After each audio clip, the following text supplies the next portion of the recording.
Mga bro, malupit na balita para sa lahat ng mga taga-suporta ng Philippine Army troops at mga kababayan natin.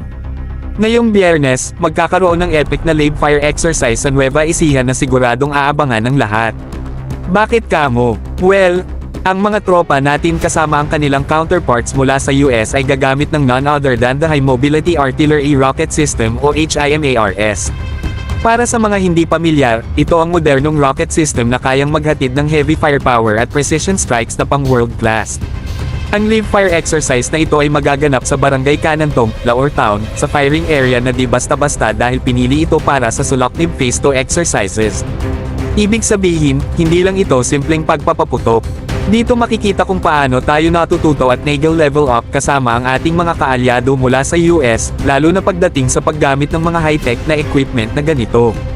Isipin nyo mga bro, ilang bansa lang ang may access sa ganitong klaseng sistema at ngayon, dito na ito mismo sa Pilipinas ginagamit ng ating mga tropa. Hindi lang ito nagpapakita ng lakas natin, kundi pati na rin ang dedikasyon ng ating mga sundalo sa pagprotekta sa bayan.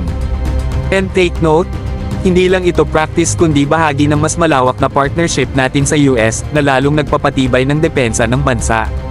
Sobrang exciting makita kung paano magpa-perform ang HIMARS sa live setting dito sa atin. It's a big step forward for the Philippine Army troops, and definitely, dapat abangan ng lahat ng mga taga-suporta natin. Imagine the precision, the firepower, and the sheer capability na dala ng sistemang ito, pang world class na talaga ang mga tropa natin.